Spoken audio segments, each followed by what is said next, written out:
You've been thinking about it too, haven't you? Remember all those pictures? All those moments when you looked at them over and over again?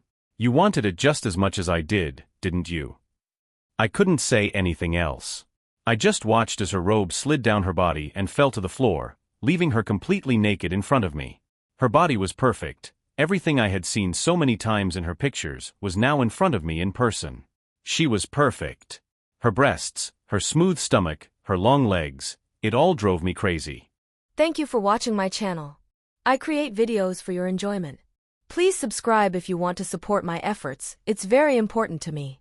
I apologize in advance for any mistakes. Dubbing is done by neural network. Please point out mistakes in the comments so I can correct them. Every time I remember how it all started, a strange mixture of guilt and arousal boils up inside me.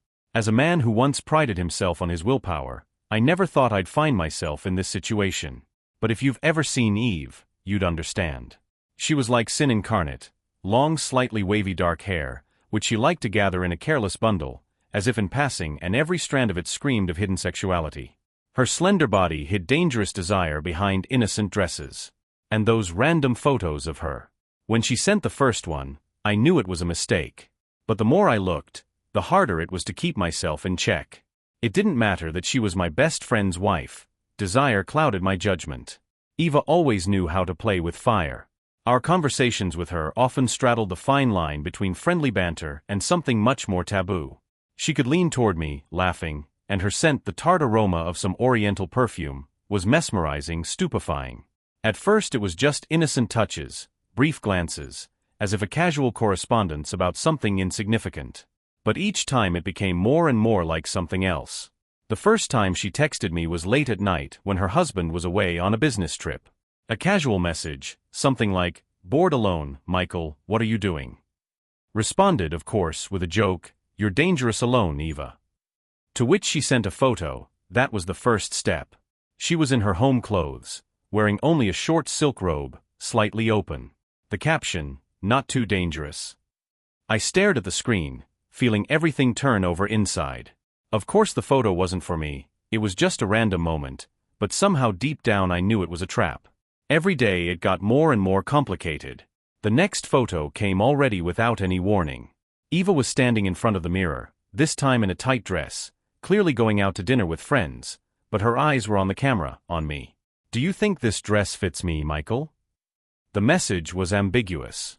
On the one hand, she seemed to be seeking approval, but on the other, a strange tension was growing inside me. I couldn't help myself and wrote that it looked perfect on her. All I got in response was a short, "I knew you'd like it." She knew what she was playing at, and I found it increasingly difficult to stay on edge. This went on for weeks. Each day her messages became more explicit. One day she wrote me a long letter, like a random train of thought, but with the same notes between the lines. Her frank confessions of boredom and dissatisfaction with family life alternated with innocent compliments to me. I felt the thin line between us blurring. And it went on, more photos, more conversations, more ambiguous innuendos.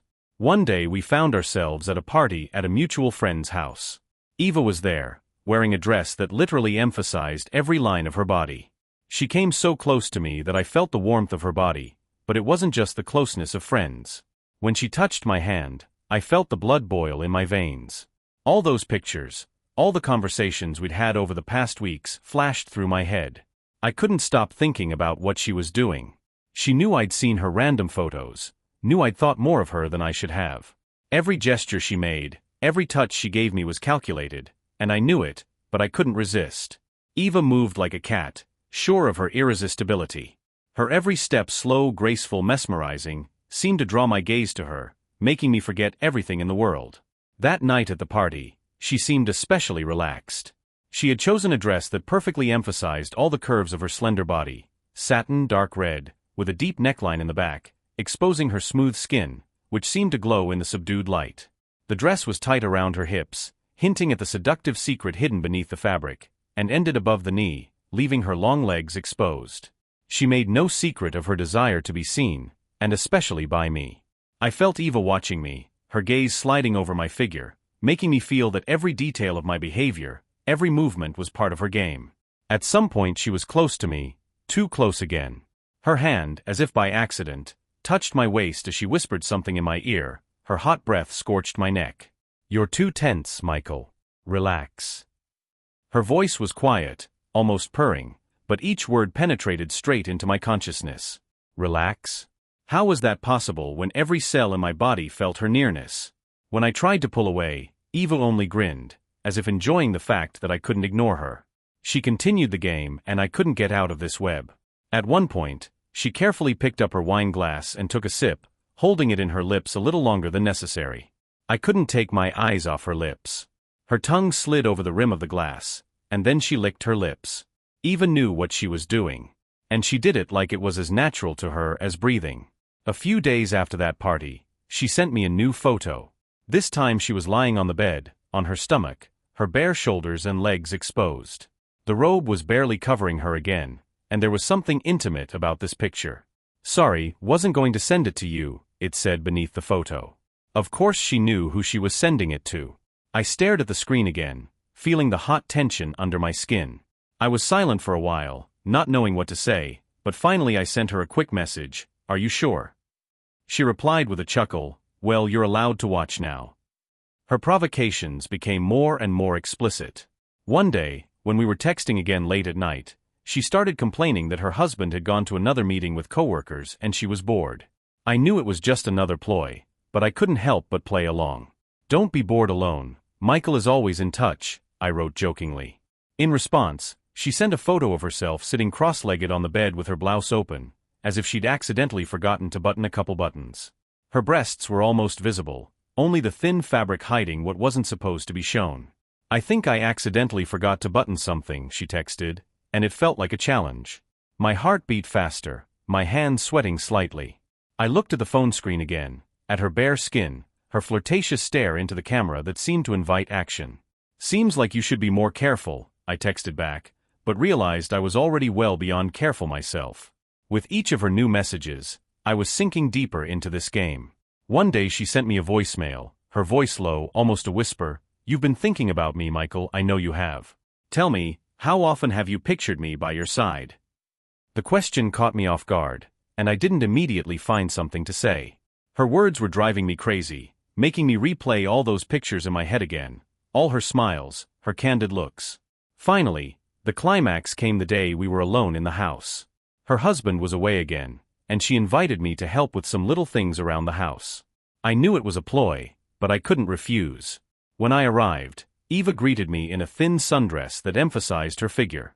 The fabric was tight around her body, and as she moved, the thin straps of her underwear showed through, conjuring up modest images in my mind.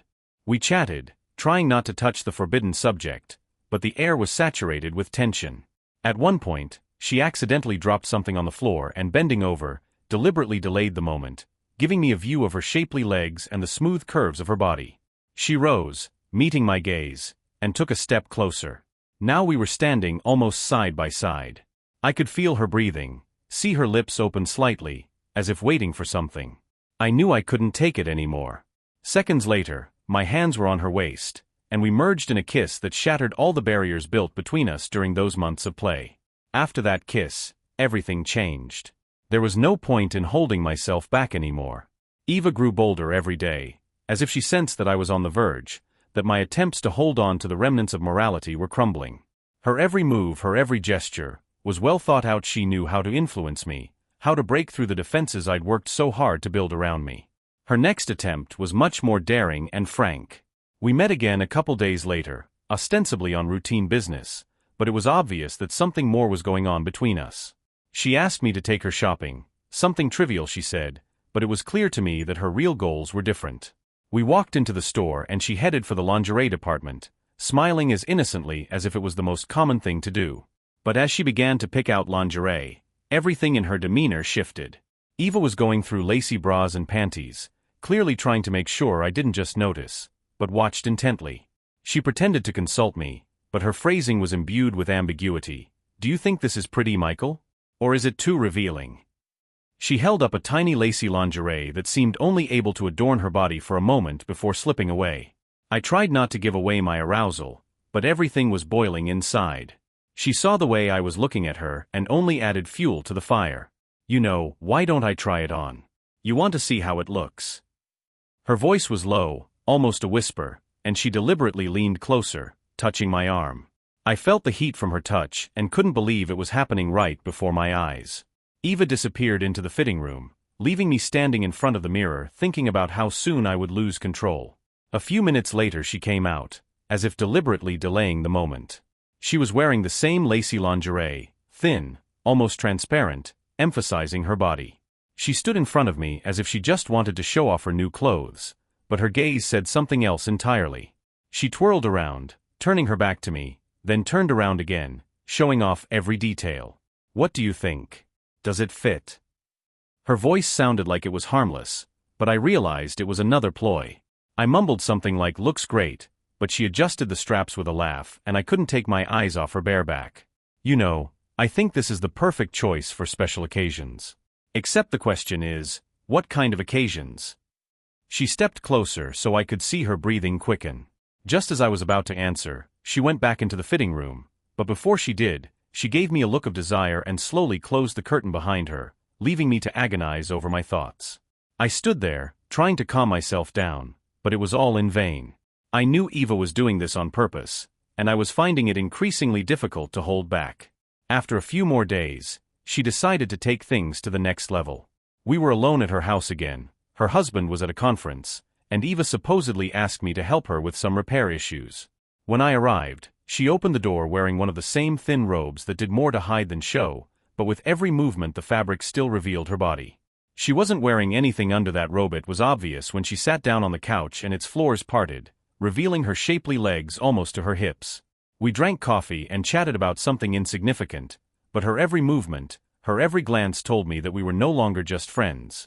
At one point Eva bent down to pick something up from the coffee table, and her robe finally fell open. She was clearly doing it on purpose, and I felt the flames inside me flare up again. I'm sorry, Michael, her voice was barely audible, and she grinned, clearly enjoying the situation. I think I accidentally showed more than I had planned. Her eyes glistened with pleasure. I realized I couldn't take it anymore. I felt like just a little more and I would completely lose control of myself. Then she got up and came over to me, sitting down next to me again, closer than necessary. I could feel her warmth, the smell of her perfume, her breath. She didn't move her hand away when her fingers slid down my neck, as if by accident, but it was far from accidental. Her touch was so sure, so insistent, I could barely contain myself. We both knew the end was near.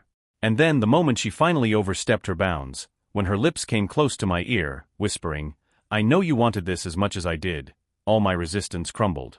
She whispered in my ear so that her hot breath burned my skin. "I saw the way you were looking at me, Michael. You wanted this from the beginning, didn't you? Admit it." Her voice sounded low, a little hoarse, and it made the desire inside me flare up with renewed vigor. She pressed closer, her lips almost touching my neck, and her hand slid down my chest and stopped at my waist, as if by accident, but there was no accident in her actions. I tried to hold on. Conscience screamed inside, but it was useless. Eve knew what she was doing, and all the while she was methodically destroying my self-control. Every gesture she made, every word she said, seemed to rob me of the last vestiges of reason. She rose, standing in front of me so that I could see her fully. The thin robe, which she purposely hadn't tied tightly, slowly slid off her shoulders, revealing soft, smooth skin. Michael, I've imagined so many times what it would be like," she spoke calmly, but her voice trembled with desire. "You've thought about it too, haven't you? Remember all those pictures? All those moments when you looked at them over and over again? You wanted it just as much as I did, didn't you?"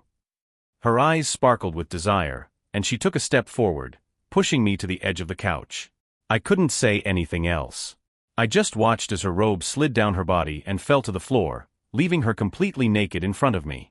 Her body was perfect. Everything I had seen so many times in her pictures was now in front of me in person. She was perfect. Her breasts, her smooth belly, her long legs, it all drove me crazy. Eva moved closer to me, sitting on my lap, and I felt her warmth through my clothes. She wrapped her arms around my shoulders, leaned forward, and her lips froze a millimeter from mine. "You thought of me every time you looked at those pictures, didn't you?" She whispered right into my lips, not giving me a chance to answer. Her hand started to slide down to the buttons on my shirt, and I couldn't resist anymore. I knew it was wrong, knew I should stop her, but my whole body was burning with desire. I remember the moment she started to unbutton my shirt. Her fingers were sure and her breathing was becoming more and more frequent. She started kissing my neck, leaving a hot trail behind her, and I couldn't fight it anymore. I was a prisoner to her seduction, her body, her touch. You looked at those pictures every night, didn't you? You wanted me. Her voice grew quieter and quieter, but each word stabbed into my mind. I could feel her lips on my skin, her hands that had long since stopped at my shirt.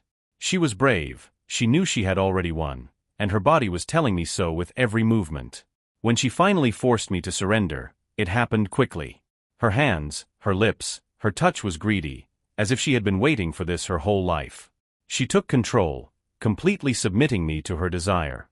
I didn't remember how much time had passed, didn't know where she ended and I began. Everything merged into one, our bodies, our moans, our desire. After everything, I lay there, breathing heavily, trying to collect my thoughts. Eva lay next to me, satisfied, a satisfied smile playing on her face. I knew you wouldn't be able to resist, she said, and her hand slid down my chest again. We both wanted it. We were both so horny we couldn't resist. After that night she began to send me very often more and more explicit photos, nude photos that showed her breasts fully, and how I wanted to be in her bed in those moments. Every time we met she wore outfits so lewd that I don't understand how her husband allowed it. Those black stockings that ended just below where her short tight skirt began, those high heels. Each time, she would sit in the most revealing poses so that I would look at her, so that I would stare at her nearly naked body and not be able to hide my arousal. She would poison me with lewd pictures and messages about what she wanted me to do to her as we dined at the same table with her husband. Our affair has been going on for months now, but I don't know what will happen then when her husband and at the same time my best friend finds out about me doing whatever I want with his wife in bed. Of course it's wrong, but I can't resist the lure of this woman, her body, her face, her skills in bed. I can't end it, so be it as it may. It's his own fault he can't satisfy his woman. I'm just helping him with it.